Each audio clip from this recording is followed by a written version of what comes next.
Oi, pessoal, tudo bem? Aqui é o Gabriel de Paulo, do Cálculo Jurídico, e mais um vídeo com o professor Milvio Braga. Hoje a gente vai falar sobre dicas práticas do cálculo da renda mensal inicial após a reforma da Previdência. A gente vai falar de um segredinho que está lá dentro do parágrafo 6º do artigo 26, o artigo que fala sobre como vai funcionar o cálculo de benefício após a reforma da Previdência, como já está funcionando o cálculo de benefício após a Previdência. O Milvio vai comentar um pouquinho agora para a gente, como funciona e o que é um pouco esse segredinho, e depois a gente vai mostrar para vocês um caso prático que a gente pode observar como funciona essa regra. Tudo bem, Milvio? Beleza, pessoal? Tudo bom? Tudo bom, Gabriel? Como é que tá? Beleza? É um prazer estar aqui com vocês sempre. Essa é uma regra que eu creio que vai abrir uma grande brecha, tá? Para a gente poder explorar ali com relação aos cálculos, não só o cálculo propriamente dito do benefício, na hora de concessão do benefício, mas para fins de planejamento previdenciário, para ver o que vai ser melhor para o segurado e tudo mais. Principalmente quando a gente estiver falando, por exemplo, em contagem recíproca, se eu quero, né, pegar um tempo de serviço do cidadão, levar para um outro regime, enfim, essa regra vai ajudar bastante.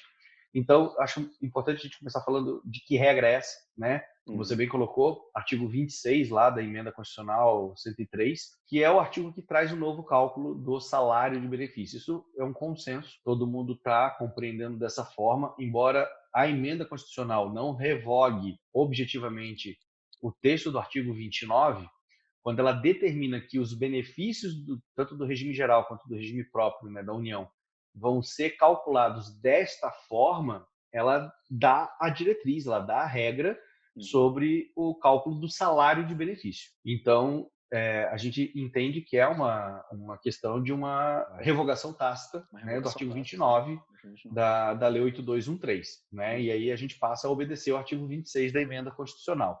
E a regra geral diz: eu vou calcular os benefícios concedendo, fazendo a média, né, de todas as contribuições, né, de todos os salários de contribuição corrigidos, desde julho de 94 até o mês anterior ao requerimento do benefício. E aí traz ali, na sequência, nos seus parágrafos, os coeficientes que vão ser aplicados a cada tipo de benefício. Mas a regra geral é: eu vou pegar todos os salários de contribuição e vou fazer a média aritmética simples. Portanto, se o cidadão tiver, de julho de 94 até hoje, 3 salários de contribuição, o benefício dele vai ser calculado com 3 salários de contribuição. Vou somar os 3, vou fazer a média, dividir por 3, cheguei na média, é isso que o artigo 26 está mandando. A mesma situação se o cara tiver 300 salários de contribuição. E aí eu vou pegar os 300 salários de contribuição, vou somar os 300 e vou, né, tirar a média desses 300 salários.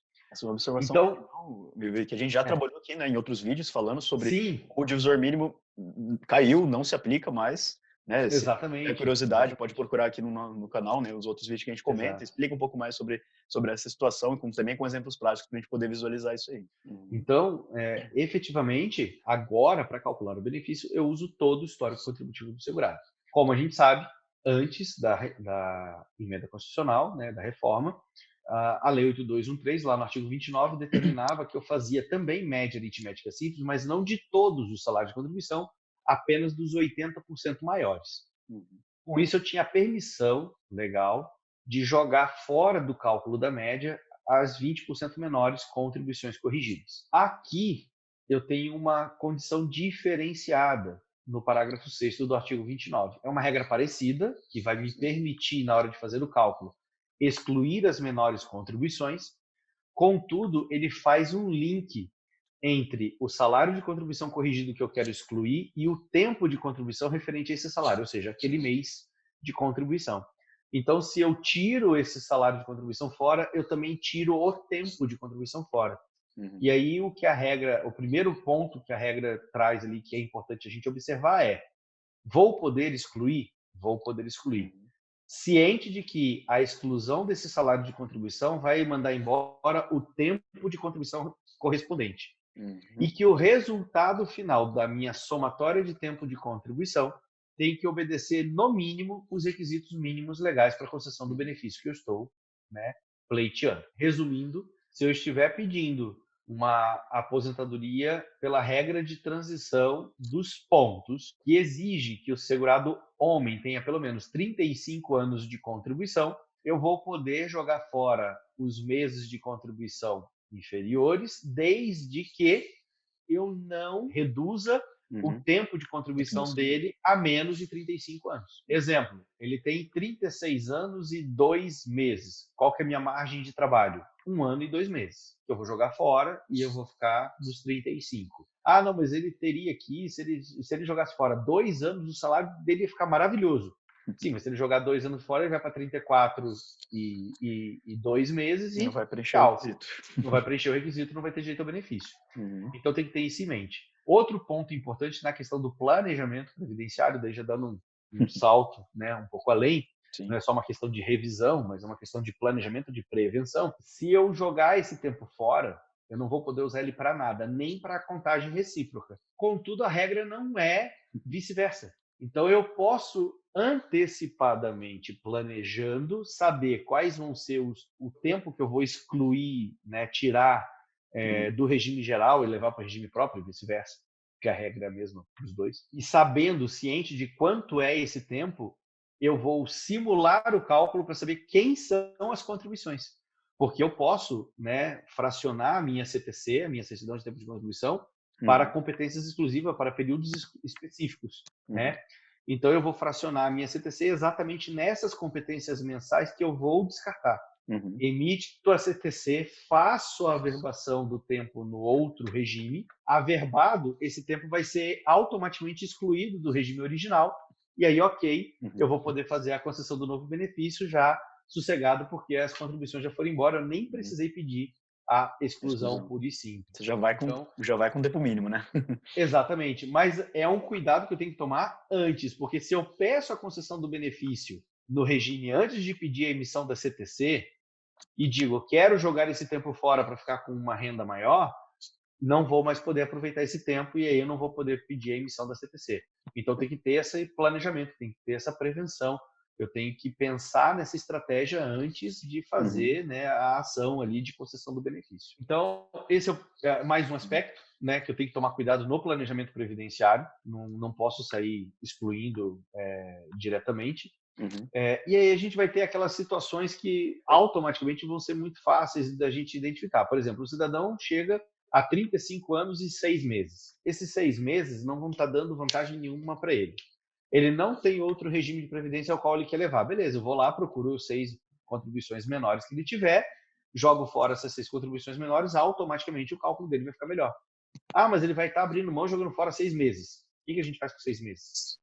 Nada, né? Não tem o que fazer com eles. Então não vai ter problema nenhum. Né? A gente tem que se desapegar um pouquinho desse pertencimento. É meu tempo de contribuição suado. Né? E começar a pensar nessa possibilidade de jogar fora ao mesmo tempo e obter, obviamente, um benefício de valor melhor. Então, o parágrafo 6º do 26, ele traz essa ideia da possibilidade de eu tirar fora as menores contribuições do segurado para obter matematicamente uma média aritmética maior. Contudo, eu tenho que tomar esse cuidado né, de que eu não estou só jogando as contribuições fora, como era a regra antes da reforma lá no 29 da Lei 8213, eu agora estou jogando fora a contribuição e o tempo de contribuição. Até porque, só o último aspecto, que eu achei muito interessante também dessa reforma, que não vai ser mais tolerada a contribuição inferior ao salário mínimo. Então, automaticamente eu tenho a ideia de que se eu estou excluindo essa contribuição mensal, né, esse salário de contribuição mensal, automaticamente eu estou excluindo 30 dias, estou excluindo um mês do tempo de contribuição do segurado. Porque também o pessoal pode pensar, mas então eu vou ter que pensar em excluir aquele tempo lá de trás. Então, eu tenho que fazer também essa divisão. Pense, o segurado está excluindo um salário lá que deu R$60, que é um menor do menor do menor do menor, mas esse R$60 ele não é um mês. Se você for voltar lá naquela competência ele tem 10 dias.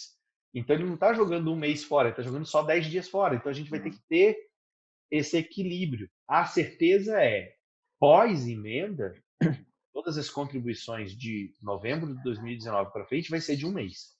Jogou fora, está jogando fora um mês do tempo de contribuição total. Agora, para trás, eu vou ter que analisar qual que é a relatividade daquela competência que eu estou jogando fora. Eu não vou poder simplesmente descartar um mês, porque ele diz aqui que, eu vou até ler o texto do parágrafo 6º, Poderão ser excluídas da média as contribuições que resultem em redução do valor do benefício, desde que mantido o tempo mínimo de contribuição exigido, vedada a utilização do tempo excluído. Então, primeiro ele fala que posso excluir da média as contribuições e que o tempo excluído, ou seja, relacionado àquela contribuição. Então, eu faço a ligação direta. Se aquela contribuição é uma contribuição referente a 2 dias, eu estou jogando fora 2 dias. Eu não estou jogando fora um mês. Então, eu vou ter que também ter esse equilíbrio e eu também vou ter que tomar cuidado na hora de fazer essa exclusão. Não é simplesmente dizer, eu tirei aqui 10 salários, então joga 10 meses fora. Não, calma. Vamos ver relacionado a quanto tempo de contribuição era esse salário de contribuição que eu estou jogando fora, porque eu vou estar jogando fora exatamente o mesmo tempo de contribuição que ele representava. É isso. Simples excelente. Assim. Simples assim. Né? Isso é bem importante, assim. A gente consegue ver como vai, né, essa regra ela vai, a gente pode destrinchar ela em vários detalhes aí, que a gente vai ter que observar, vai ter que tomar muito cuidado na hora de fazer o cálculo, mas que não é impossível, né? Que é uma grande vantagem que a reforma oferece nesse sentido, que vai ser aplicado para as regras de transição, que vai ser aplicado para as regras novas e, a princípio, está aí, né? Esse artigo está na emenda constitucional, a gente vai poder tratar dele. Essa regra tende a continuar aí no ordenamento, né? Provavelmente, com uma nova lei que vem regulamentar a nova previdência, mas a gente vai ficar de olho e aproveitar o máximo que a gente puder dessa regra. E para deixar ela ainda mais clara, então, vamos dar uma olhada num exemplo, né? Um casinho simples, assim, para a gente entender o básico, né? Antes de aprofundar, né, nos detalhes, mas para a gente poder visualizar, né, o efeito, né, dessa retirada desse salário de contribuição. Um exemplinho aqui, que a gente vai ver junto agora. Bom, a gente tem um caso aqui, então, né, de um segurado, não completou, né, nenhum requisito, nenhuma espécie de benefício antes da reforma, a gente vai analisar só o período pós-reforma. Tem vários vínculos de emprego ali, e já vou chamar a atenção aqui que é o período que a gente já está, né, com o olho afiado, assim, são esses dois aqui, né, de contribuinte individual, que, né, já adiantando para vocês, foram períodos, né, no histórico contributivo dele, que ele não estava trabalhando, então ele passou, né, um clássico, né, pegou a guia, começou recolhendo o salário mínimo, e esses são os menores salários que ele tem. Tem um intervalo ali de 2 anos que vai ficar bem fácil de a gente visualizar essa regra do artigo 26, parágrafo 6º. Agora a gente vai ver o resultado aqui do benefício dele. Se a gente vê na data, né, na data que a gente simulou a DIB aqui, em 6/2 de 2020, ele ainda não tinha atingido a idade, né? Tá próximo, né? Tá faltando quase um ano ali, né? Se a gente olhar a previsão, a gente vai ver que a data prevista para ele completar os 60 anos está em 10/12 de 2020, então tá perto. Ele já tem o tempo de contribuição necessário, né? Ele já tinha cumprido a carência antes, agora ele tem o tempo de contribuição, né? Toda aquela discussão que a gente já falou por aqui. Ele tem o tempo de contribuição, os anos de contribuição para completar a regra da aposentadoria por idade na regra de transição, inclusive o suficiente até para completar na regra nova, que a gente pode ver aqui embaixo, né? Tem essa diferença dos 15 anos para a regra de transição e os 20 anos para quem for filiado, né, após a reforma da Previdência. Bom, então, muito simples, a gente vai jogar então aqui a DIB para essa data, que ele preenche os requisitos. Então, em 10/12 de 2020. E agora, então, né, de ver aqui redondinho, que ele completou a idade, completou o tempo de contribuição, já tem mais do que o necessário. Então, esse é o primeiro estalo para a gente perceber, pô, tem mais do que o mínimo, então eu posso excluir as contribuições e o tempo correspondente, a gente vai ver esse efeito no cálculo. É possível já de cara ver, ele, alcançou nessa data o requisito mínimo etário, que era o objetivo, e aí você já vê que ele também acabou, por coincidência, fechando 22 anos redondinho de tempo de contribuição. E o necessário são 15. Então, ele teria, né, em teoria, como descartar 7 anos, porque ele precisa ter os 15. Sim. Como a gente já viu, para a regra do homem, entre 15 anos de contribuição e 20 anos de contribuição, o homem recebe 60%. Né?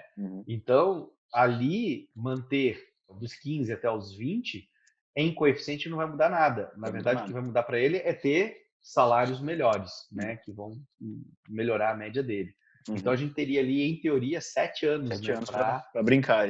Brincar, tira daqui, corta dali, põe para cá, põe para lá, que é o que o artigo 26, parágrafo 6º permite. Não, e até esse exemplo é um caso legal, assim, porque provavelmente vão ser os primeiros casos que a gente vai observar isso acontecendo, né? Os casos que a pessoa já tem uma idade avançada, vai ter o mínimo ali de contribuição, né? Um pouco além do mínimo. Tem clientes que, né, estão próximo da idade mínima, não atingiram antes da reforma, já tem ali, já estão esperando faz tempo, já só a idade bater, e vão ser casos que a gente vai precisar estar bem atento, assim, né? A quanto de tempo está sobrando e que vai ter uma margem boa ali para a gente brincar com salários e tirar salário, tirar tempo e fazer valer essa regra do parágrafo 6º aí. Então, agora a gente vai ver o resultado, né, qual que é a RMI desse caso, já com a regra da aposentadoria por idade na regra de transição da reforma. Nesse exemplo, a gente encontrou uma RMI de 1.462,42, então já foi feito o cálculo da média de salários, foi calculado um coeficiente de 64%, como o Emil já comentou antes, né? Ele tinha 22 anos de contribuição, mas a regra, ela fala que são 2% acima de 20 anos, né? Às vezes pode gerar uma confusão ali, porque o requisito mínimo Exatamente. O requisito mínimo é 15. Mas a regra do coeficiente fala acima dos 20. Exatamente, foi perfeito. uma confusão que fizeram desde a redação da proposta original da reforma que ficou, e no fim acaba sendo uma vantagem aí, né, para esse caso que é o segurado homem. Enfim, temos 64% de coeficiente e essa RMI de 1.462,42. Agora vamos brincar de excluir? Vamos excluir aqui então. Como comentei lá no começo, a gente tem, né, 2 anos ali, redondinho, só para ficar fácil da gente ilustrar, em que ele recolheu um salário mínimo. A gente poderia até abrir aqui o salário de contribuição e ver que foi recolhido no mínimo. Então, eu simplesmente vou jogar fora esses períodos do meu cálculo, dá tanto para eu excluir como simplesmente desabilitar aqui, se eu quiser comparar. Vamos salvar, o período ficou desabilitado aqui, e as contribuições, né, os salários de contribuição associados, aqui nessa tela também vão vir do cálculo. Então, a gente vê que o salário de contribuição dele, ó, eu desativei lá, então os salários foram desativados juntos. E agora vamos ver, então, o resultado da contagem. Então, ó, lembra que estava redondinho lá 22 anos, então agora a gente tem 20 anos de contribuição nesse caso. Então, ficou bem explícito ali que a gente tirou 2 anos de tempo de contribuição fora, associados aos salários também que a gente quer remover nesse cálculo. Agora vamos ver o resultado, então, Milvio? Vamos comparar. Vamos lá, vamos ver o resultado. Aqui a gente vê um exemplo claro que, apesar de ele ter perdido 4% de coeficiente, a RMI continuou maior, ficou maior nesse caso, né? De 1.400 e pouco que estava lá, agora ela subiu para 1.571,19. Deu uma diferença não é tão grande, não tão expressiva, mas a gente sabe que para o segurado, para o cliente que a gente atende, esse valor é bem expressivo e faz a diferença ali no longo prazo. Bom, vamos então comparar a média, né, dos dois casos, tanto sem a remoção, né, desses 2 anos e todos os salários correspondentes, e com a remoção, como que vai ficar a diferença dessa média.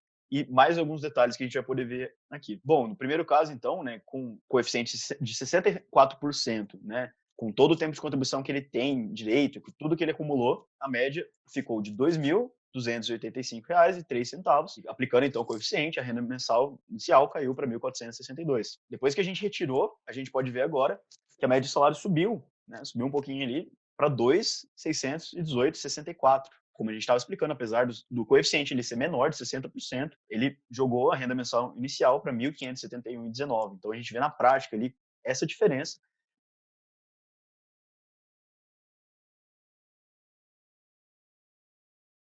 Mas dá para ir mais além ainda, né? Como a gente falou lá no caso, né? Ele tinha mais tempo sobrando, né? Ele tinha ali 22 anos de contribuição. Então, a partir de agora, aquilo que a gente estava explicando, né?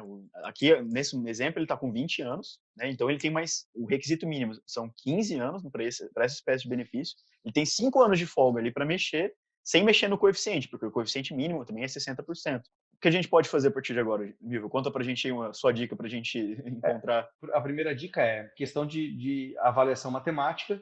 Todos os salários corrigidos que forem inferiores à média que eu alcancei, eles estão puxando a média para baixo.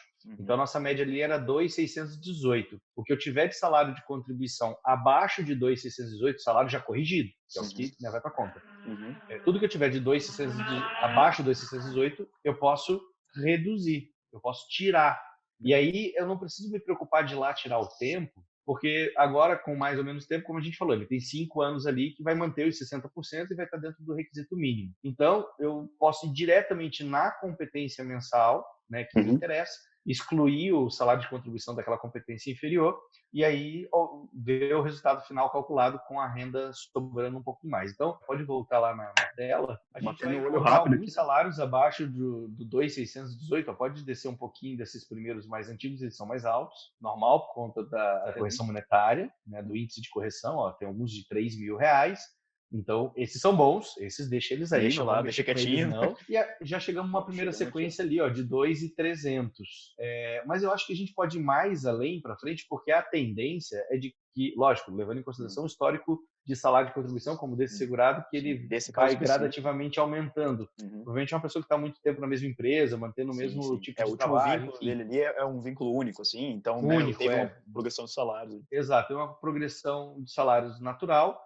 Então, a tendência é de que quanto mais perto da DIB, menor vai ser o salário, porque os índices de correção são baixos, e aí, né, não tem tanta correção monetária, o salário acaba ficando um pouco mais baixo. Nesse caso, foi o que aconteceu.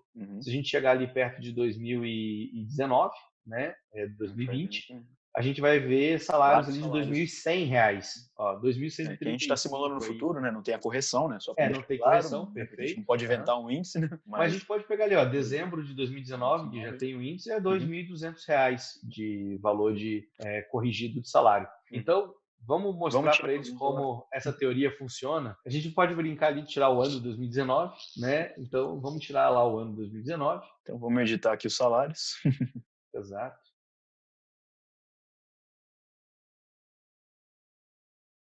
Então, vamos pular direto para o ano 19 aqui. A gente viu que esses são os menores, então... Vai deletando. Rapidinho aqui, ó.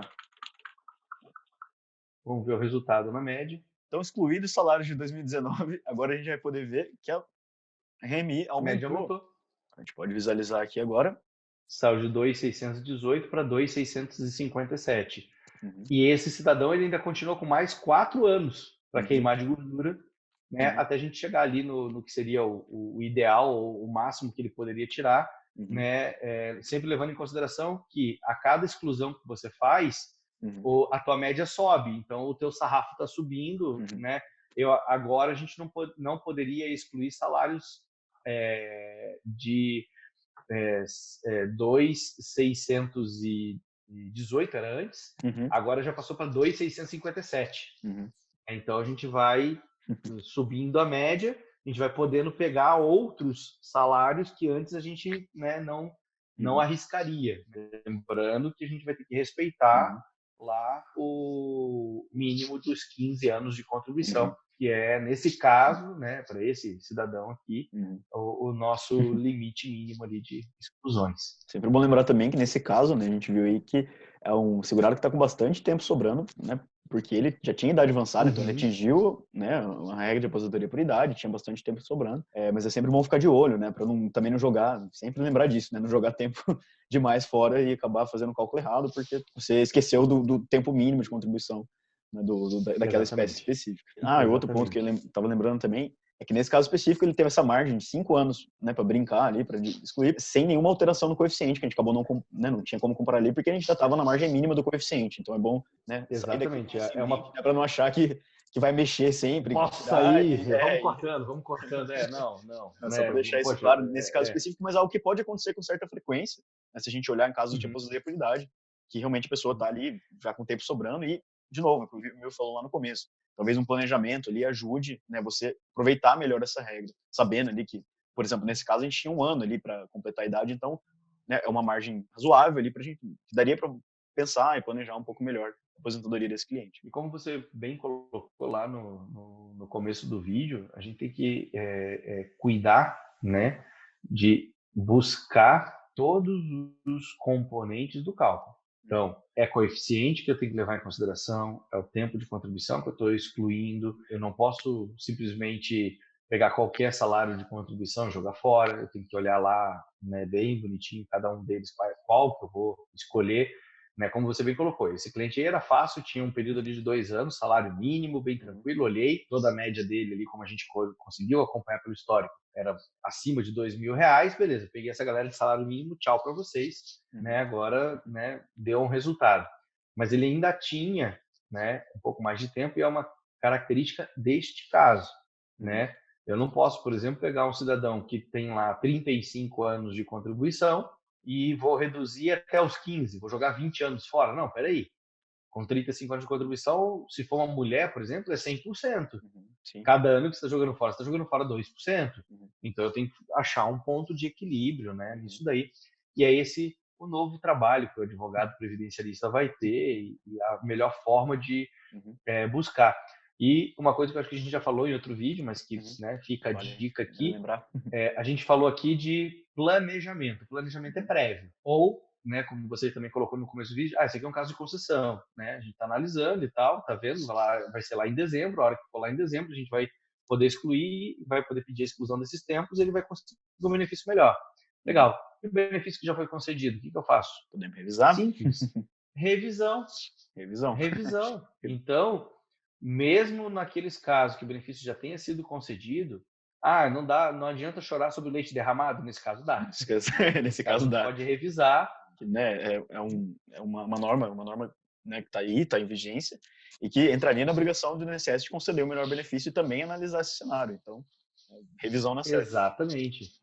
Exatamente. Então, mesmo que o benefício já tenha sido concedido, tranquilo, vamos fazer uma revisão. Daí, acho que a gente pode dizer que acabamos de entregar para a galera a primeira tese revisional pós-reforma. Né? Concedeu o benefício, regra da reforma, beleza, dá uma olhadinha lá no 29º, né, parágrafo 6º do 26, parágrafo 6º, que provavelmente pode ter uma revisão ali para você analisar. Tá? Os cálculos previdenciários, como nunca, agora eu estou cada vez... Como nunca.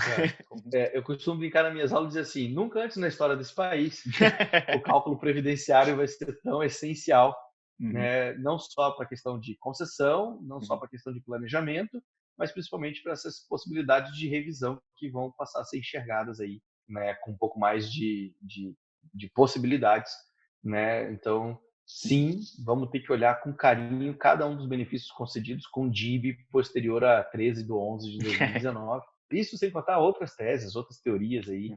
Tem muita coisa vindo por aí, né? Não tem mínimo divisor, não tem carência. Eu posso usar o tempo de contribuição mínimo necessário para o benefício. Se o cidadão tem um histórico contributivo lá atrás, antes de 1991, eu poderia escolher a creme de la creme do período posterior, ali de 94, julho de 94, podia pegar a maior contribuição de todas, uma só, e usar ela para gerar a concessão do benefício. Enfim, tem teoria demais aí. É isso então, pessoal. Terminamos aqui mais um vídeo com dicas práticas para cálculos previdenciários após a reforma da Previdência. Se você gostou, deixe seu like, se inscreva no canal, ativa o sininho. Deixa também o seu comentário. Conta aí pra gente o que você quer ver no próximo vídeo, alguma dúvida que você tenha tido. Um abraço, pessoal, e até a próxima. Valeu, Milvio. Obrigado, até a próxima. Tchau. Falou.